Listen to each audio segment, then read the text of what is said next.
Donc on se retrouve maintenant pour une question donc, que tous les étudiants se sont posées. C'est la question de la mobilité à l'international. Donc en général on est étudiant, on a envie de partir, de voyager un petit peu. Donc la question qu'on s'est tous posée en ayant cette idée-là en tête, c'est comment est-ce qu'on va faire pour financer justement ce séjour ou ce stage à l'étranger? Donc pour répondre à cette question-là, je suis accompagné de Armel Nechi, donc, qui est la responsable du pôle mobilité au sein de la direction des relations internationales, donc la DRI, on va appeler ça comme ça, et de Myrti Nuri, qui est en charge, elle, de la promotion internationale, donc toujours au sein de la DRI. Donc je donne la parole à Armel pour nous éclairer là-dessus. Merci, bonjour à tous. Bonjour. Bonjour. Alors, on attend vos questions sur le chat. N'hésitez pas si vous avez des questions sur comment, à quel moment je peux faire une demande pour une aide à la mobilité internationale. N'hésitez pas à poser vos questions sur le chat et peut-être, Armel, peut-on rappeler comment fonctionnent les aides à la mobilité internationale pendant l'année? Bien entendu. Alors la première chose que je voudrais dire, c'est que quand on part à l'étranger, quand on part en séjour d'études ou en stage, il ne faut pas s'y prendre au dernier moment. Il faut préparer son budget à peu près une année à l'avance, c'est vraiment très important, car le financement de ce séjour influera fortement sur la qualité de votre séjour et si vous serez bien logé, si vous pourrez par exemple faire des activités sur place, avoir des loisirs, puisque ça en fait partie du séjour d'études ou du stage, et vous déplacer dans le pays et peut-être aller dans les pays alentours. Donc c'est très important. Je tiens aussi à dire qu'une aide à la mobilité n'est pas une bourse. Donc vous ferez une demande, chaque étudiant fait une demande, mais nous ne pourrons pas en règle générale financer toutes les demandes. Et ça n'est pas un dû, on essaie d'aider un maximum d'étudiants, mais on ne peut pas financer tout le monde. D'accord, du coup, je vais avoir une petite question. Est-ce qu'il y a d'autres aussi moyens de financer son séjour, justement, vu que c'est juste une aide ponctuelle? Est-ce qu'il y a d'autres solutions qui peuvent être proposées pour faire justement ce séjour dans les meilleures conditions possibles?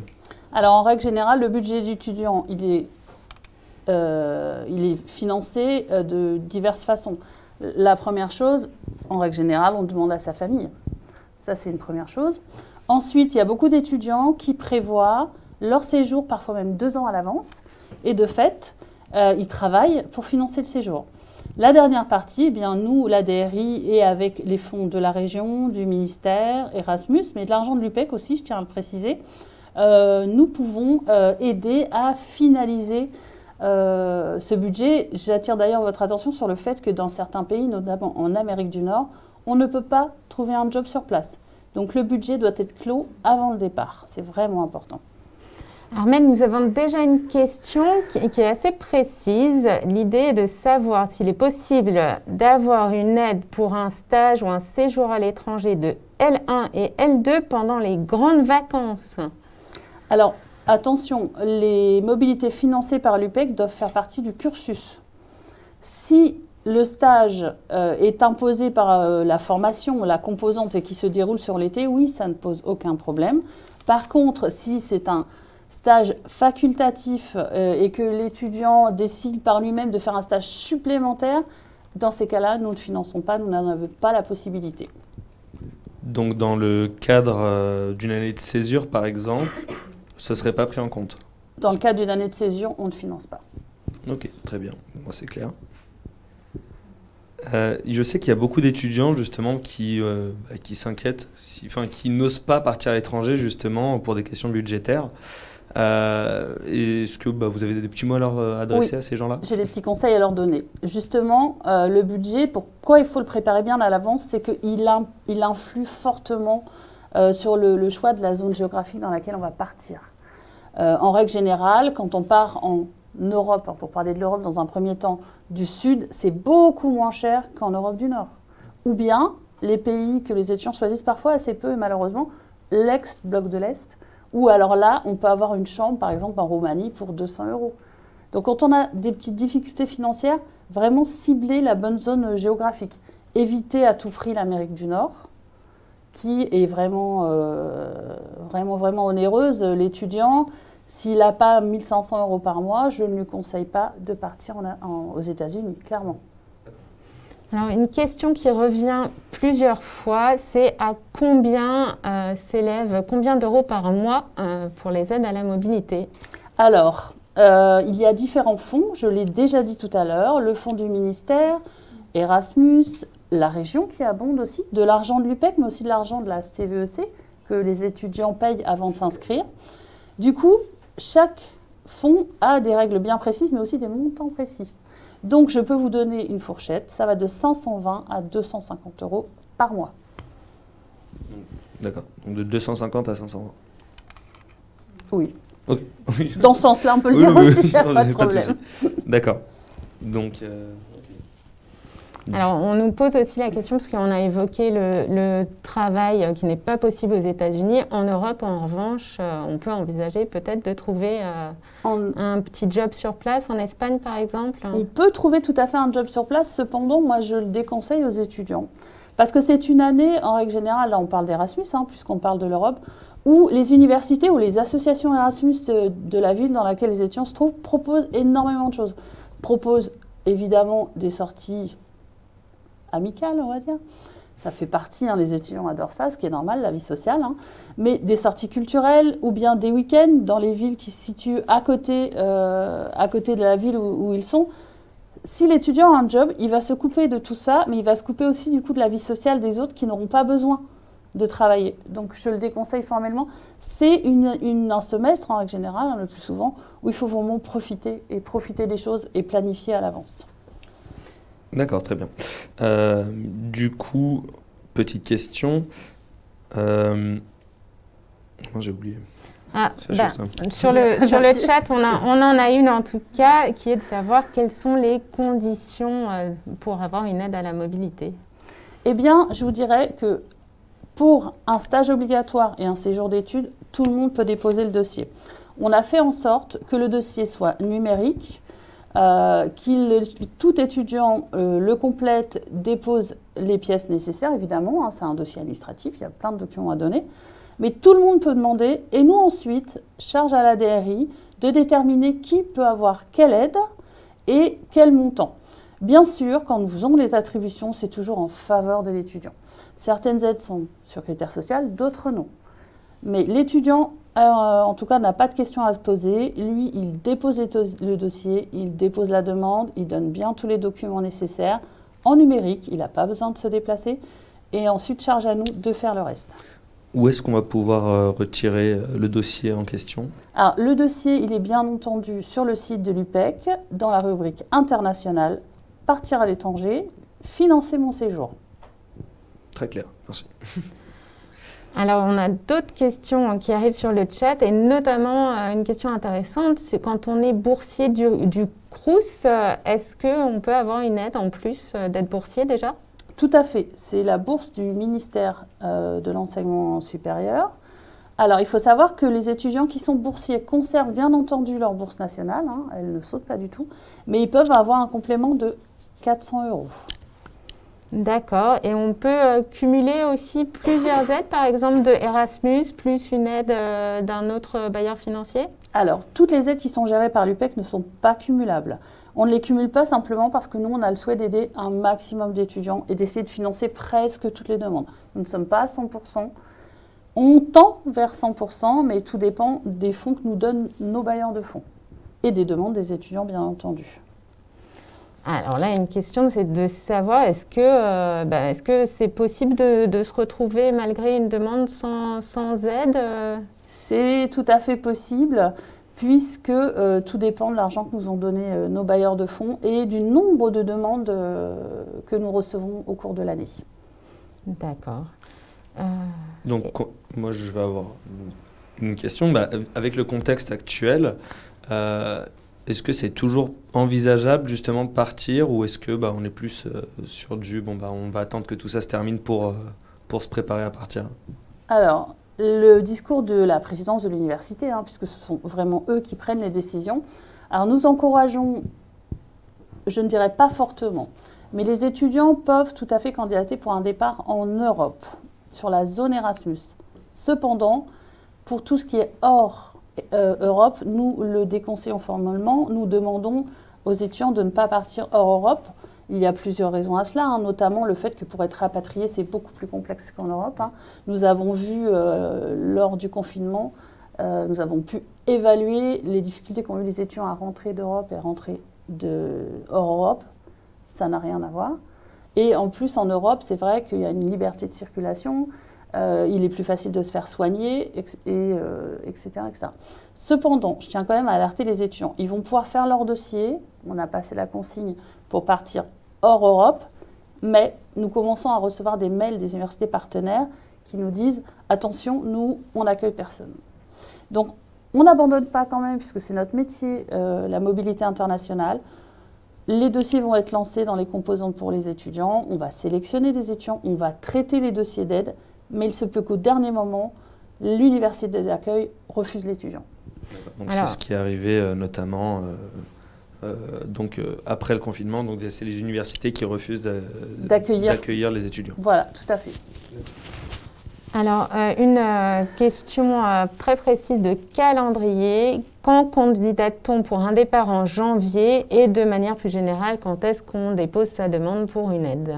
Alors, tout d'abord, le calendrier est présent sur le site de l'UPEC, encore une fois, international, partir à l'étranger, financer son séjour. Et nous avons 5 appels dans l'année et les appels sont répartis en fait par le mois de départ de l'étudiant. En ce moment, nous sommes en train de traiter les départs octobre, novembre, décembre. Donc il faut être très attentif, allez sur le site de l'UPEC, vous avez le calendrier, ne ratez pas absolument les dates que nous indiquons, car nous ouvrons l'appel et nous le fermons à des dates précises, et il n'y a pas d'exception, attention. Donc il faut vraiment bien s'y prendre en avance pour pouvoir candidater à une mobilité. Oui, ce que je peux dire, c'est qu'une mobilité internationale ne s'improvise pas. Il faut, pour moi, la préparer une année à l'avance au minimum. Budget, réflexion sur la langue que l'on veut pratiquer, sur la zone géographique qui nous intéresse, sur, évidemment, et ça c'est le côté pédagogique, les cours que propose l'université, c'est fondamental. Et puis pour ça, simplement, je vous conseille d'aller assez vite dans vos composantes, voir vos chargés relations internationales qui vont s'occuper de vous, qui sont là présents pour tout vous expliquer et vous conseiller aussi sur les divers aspects du départ et puis le montage de votre dossier. Alors, de nouvelles questions. Donc d'abord, est-ce qu'il existe une bourse au mérite qui ne soit pas sur critères sociaux, mais qui soit simplement sur les résultats scolaires? Eh bien, l'ADRI ne gère pas de bourse au mérite.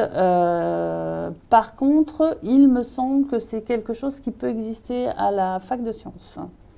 D'accord. Et également de savoir, est-ce qu'il est possible de déposer un dossier de demande d'aide à la mobilité avant d'avoir la réponse sur un séjour Erasmus? Non, on ne peut déposer son dossier que si, d'une part, la composante a accepté soit le départ en séjour d'études, soit en stage.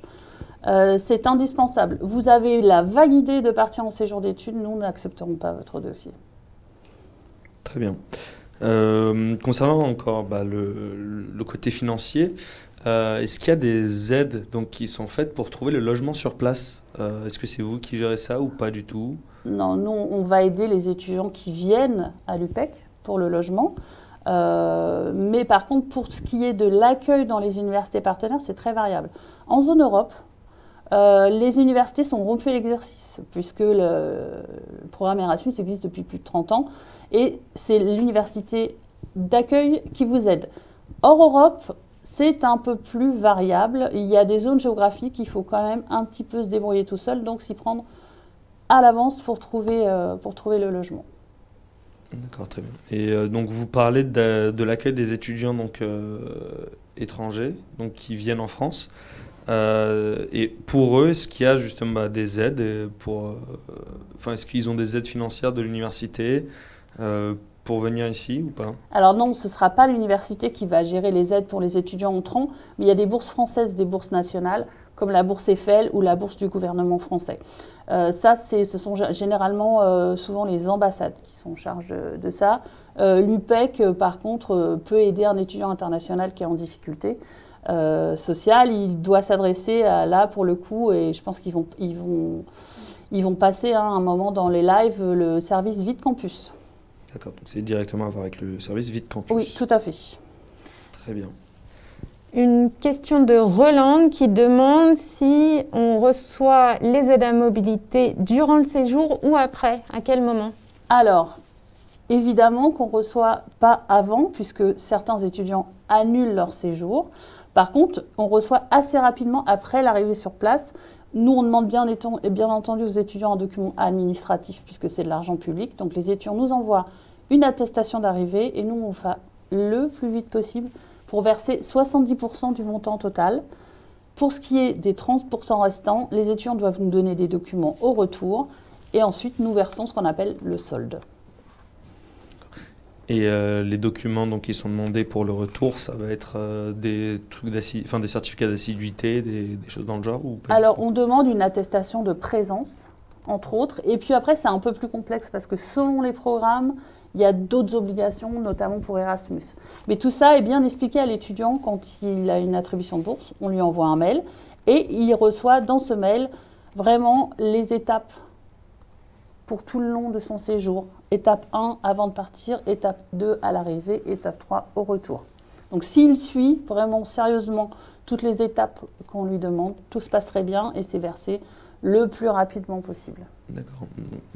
Est-ce que vous pouvez du coup répéter ou reproposer, enfin réexpliquer comment est-ce qu'on vous contacte de façon la plus simple justement pour un voyage? Alors, pas un voyage, enfin, pour un séjour. Un séjour d'études, c'est important puisque les étudiants partent avant tout pour étudier ou pour un stage, hein, parce qu'il y a énormément de stages aussi à l'étranger, hein, il faut le savoir. Alors, il faut qu'ils aillent dans leurs composantes voir les chargés des relations internationales. Et pour les stages, ça passe aussi parfois par les BAIP. C'est très important. Après, il faut aussi qu'ils aient une discussion avec leur responsable de formation. Et c'est un binôme hein, pour l'international. Il y a toujours l'administratif qui va conseiller l'étudiant, monter les dossiers administratifs avec lui, et les responsables de formation qui, eux, vont vraiment gérer l'aspect pédagogique, choix des cours, choix des cours, vraiment. Très important. Alors, la liste des différents chargés des relations internationales est dans la rubrique internationale sur le site de l'UPEC. Vous pourrez ainsi retrouver facilement qui est votre chargé des relations internationales dans votre composante. Très bien. Donc, c'est à voir directement avec la composante pour le premier contact. Pour le premier contact, c'est absolument le chargé des relations internationales des composantes. D'accord. Et donc, il y a un moment où ils ont un rendez-vous quand même avec vous? Pas du tout? Alors, nous, on ne les voit pas, les étudiants, mais on échange par mail très facilement avec eux. On est vraiment, nous, là, pour le coup, en charge du conseil, au chargé des relations internationales avec qui on a des relations tout au long de l'année et l'application, nous, des règlements. Et ensuite, vraiment, la partie financière, le versement des aides et le respect vraiment de toute réglementation à ce sujet. Très bien. Bon, c'est très clair, merci. Concernant les zones, justement, géographiques, enfin, les partenaires des différentes universités avec lesquels on a des partenariats, est-ce que vous pouvez faire un petit rappel des différents endroits, enfin, les différentes zones géographiques où on pourrait aller Alors, les différents programmes, vous aurez aussi un live plus tard dans la journée sur l'Amérique du Nord. Mais il faut avant tout savoir que chaque composante développe ses partenariats. De fait, vous ne pouvez pas partir dans les mêmes universités si vous êtes en gestion ou en sciences. D'accord? Vous partez un peu partout dans le monde, soit en Europe, c'est le programme Erasmus. En Amérique du Nord, ce sera MICEFA et BCI. Et puis pour le reste du monde, l'UPEC signe des accords bilatéraux avec des universités.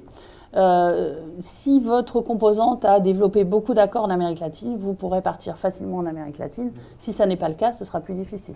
Donc ça dépendra vraiment de l'UFR dans lequel on évolue. Tout à fait, de votre composante. Et c'est là vraiment que le chargé des relations internationales a son importance, puisque lui connaît parfaitement ses partenariats et peut vous conseiller.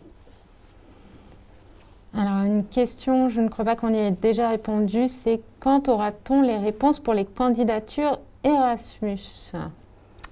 Alors, les candidatures Erasmus de quel semestre, j'allais dire? C'est pas précisé. Voilà, c'est pas précisé. En gros, je vais vous donner des généralités, ce sera plus simple.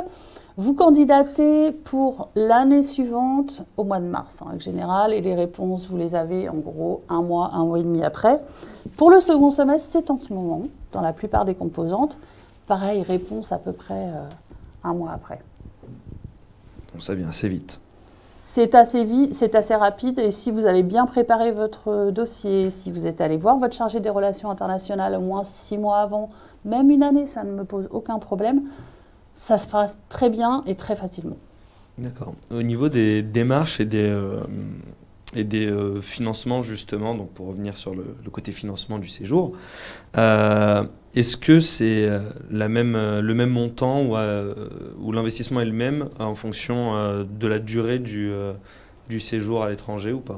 Enfin, si on part sur un semestre ou sur un an, par exemple. Ah ben non, ça coûte beaucoup plus cher de partir une année, évidemment, puisque vous devez financer une année.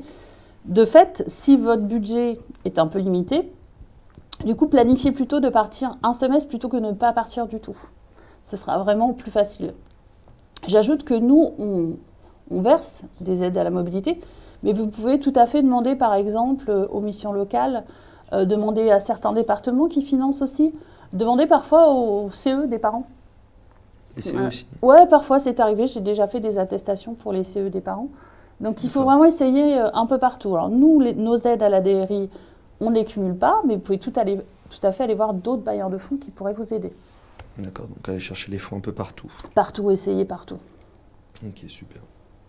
Et donc les endroits privilégiés pour les petits budgets Alors, en Europe, vraiment, l'Europe du Sud et tous les pays qui sont à l'Est. Vraiment, à l'Est, et c'est vraiment très intéressant, et ils vous aident très souvent à vous loger.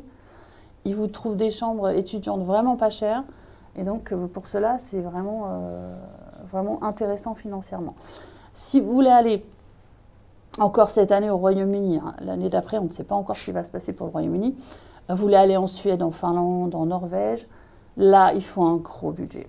Ensuite, hors Europe, les États-Unis, le Canada, c'est très cher. On se dit peut-être qu'en Amérique latine ou en Asie, ce sera moins cher, mais attention, pas forcément, puisque l'étudiant, il souhaite se loger dans un logement qui est sécure. Il ne va pas aller se loger dans des logements peu chers, et je déconseille d'aller se loger dans des logements peu chers dans ces zones-là. Donc, l'étudiant va se loger dans des zones où, généralement, il y a des expatriés, voilà, des endroits sûrs, et de fait, le logement revient assez cher. La nourriture, assez peu cher, mais le logement, même si on part dans des zones où on pense qu'on ne va pas dépenser d'argent, j'attire l'attention des étudiants, faites vraiment attention. Par contre, c'est pareil au Japon, en Asie, hein, vous allez dépenser beaucoup d'argent, en Corée aussi. Donc, adaptez vraiment votre séjour à votre budget, et ce n'est pas pour ça que vous passerez un mauvais séjour. Hein. Rassurez-vous, vous pouvez passer un séjour Erasmus fantastique partout en Europe, ou un séjour d'études hors Europe, mais extraordinaire, quel que soit le pays.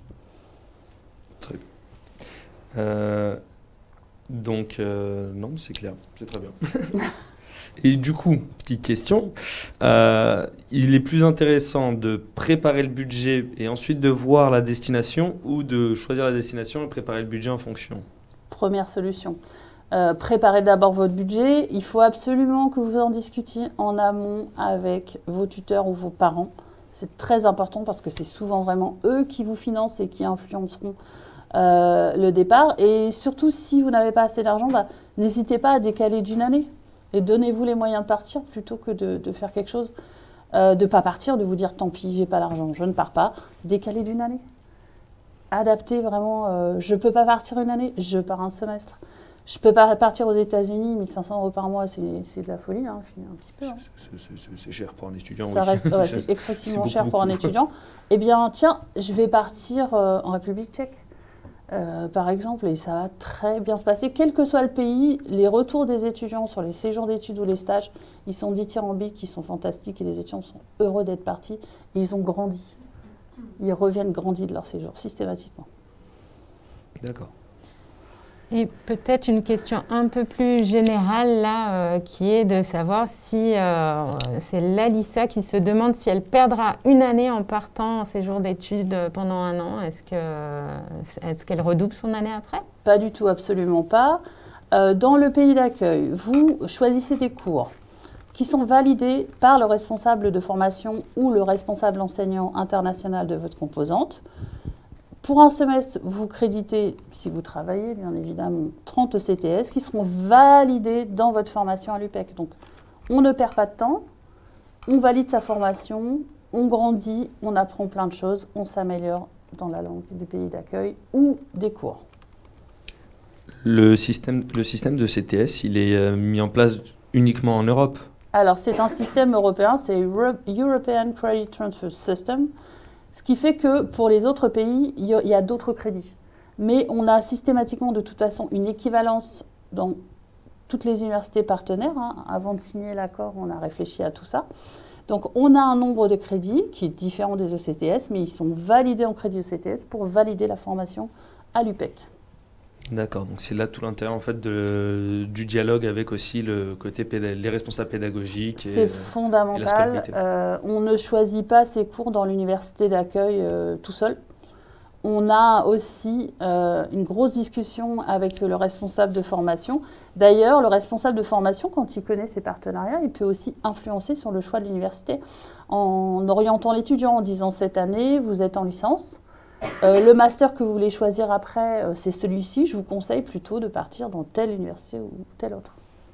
D'accord, super. Donc, ouais, vraiment prendre contact avec le responsable. Surtout prendre contact avec tous les responsables de votre composante pour ce qui concerne les relations internationales, que ce soit l'administratif ou l'enseignant. C'est vraiment eux qui pourront vous aider, qui pourront faire que votre séjour soit une réussite. D'accord, super. Et alors, pour les étudiants qui seraient actuellement en Erasmus en ce moment et qui n'ont pas encore reçu leur bourse, quand est-ce qu'ils peuvent espérer recevoir une aide? Alors, maximum dans un mois. Si ils ont bien suivi, évidemment, ce qu'on leur a demandé, c'est-à-dire est-ce qu'on a bien reçu leur attestation d'arrivée? Est-ce qu'ils nous ont bien tout envoyé? Dans ces cas-là, maximum un mois, ce sera fait, il n'y a pas de problème. Nous attendions l'ouverture des fonds, puisque chaque année, on doit ouvrir les fonds et savoir combien on a. Là, on le sait, on va pouvoir travailler et pouvoir verser les aides aux étudiants. Est-ce qu'on peut rappeler le fonctionnement du versement? Parce que c'est une question qui revient. D'accord. Alors, simplement, je vous refais le schéma. L'étudiant est sélectionné pour un départ en séjour ou en stage. Il va sur le site de l'UPEC pour faire son dossier, il dépose tous les documents, nous on attribue les aides aux étudiants, on envoie un mail à chaque étudiant qui a une aide à la mobilité. Il reçoit dans ce mail non seulement quelle aide, quel montant, mais aussi quelle procédure il doit suivre pour bénéficier de cette aide. Arrivé sur place, et attention, chose importante que je n'ai pas précisé, nous ne communiquons que sur les adresses UPEC.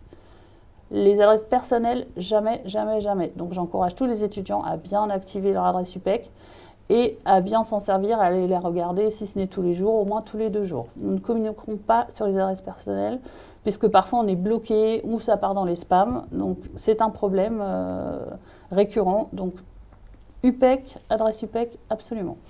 Une fois que l'étudiant est arrivé sur place, il nous envoie son attestation d'arrivée. On attend le déblocage des fonds, hein, chaque début d'année, on est obligé. Et puis après, on verse 70%. Et à son départ, l'étudiant nous renvoie son attestation de présence. Et puis il y a quelques obligations supplémentaires pour Erasmus. Mais tout cela est précisé dans le mail et on fait un document synthétique pour l'étudiant qui n'a qu'à suivre. Et à son retour, on verse le solde. Quand on a des problèmes, c'est que l'étudiant ne nous a pas envoyé les documents, tout simplement. Du coup, juste pour les étudiants donc, qui ont fait les démarches mais qui malheureusement n'ont pas d'aide, ils reçoivent quand même un mail pour leur dire que... Okay. Oui, bien entendu. On répond de toute façon à tout le monde, qu'on ait attribué une aide ou pas. D'accord, très bien. Est-ce qu'il y a d'autres questions dans le chat peut-être?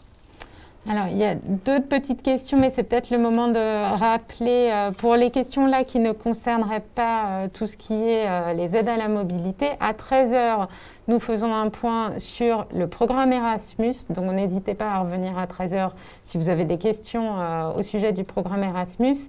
Et à 16 h, vous avez également un live consacré aux études en Amérique du Nord, donc Canada, États-Unis, voilà, donc ce sera le moment de revenir également si vous êtes plus particulièrement intéressé par cette zone. C'est ça. Donc là, on est vraiment axé sur le côté financement donc du séjour à l'étranger.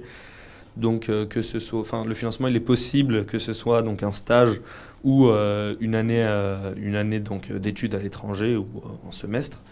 Donc les démarches qui sont à faire directement auprès donc de la DRI, donc la Direction des Relations Internationales. S'il y a d'autres questions... Peut-être juste une question là sur le poids du dossier scolaire dans la sélection pour une demande d'aide. Alors, il faut savoir que nous, on demande surtout des pièces évidemment sur l'aspect social, mais par contre, en composante, on demande à la composante de classer les dossiers pour nous aider en fait à faire l'attribution, puisqu'on va donner au premier du classement. Et on descend ensuite dans la liste que nous fournissent les composantes. Et c'est là qu'il est important d'avoir un bon relevé de notes pour être parmi les premiers du classement. Et peut-être si jamais on a quelques questions précises auxquelles on n'a pas pu répondre aujourd'hui, à qui peuvent s'adresser Eh bien, ils envoient tout simplement un mail à aide à la mobilité sans accent tout attaché @u-pec.fr. Si vous n'arrivez pas à noter cette adresse, tout est indiqué sur le site de l'UPEC dans la rubrique internationale « Partir à l'étranger, financer mon séjour ». Et de façon plus générale, un contact à l'UPEC qui peut les aider à préparer une mobilité internationale? Alors, le chargé des relations internationales, pour trouver ses coordonnées, encore une fois, vous allez sur la rubrique internationale, partir à l'étranger.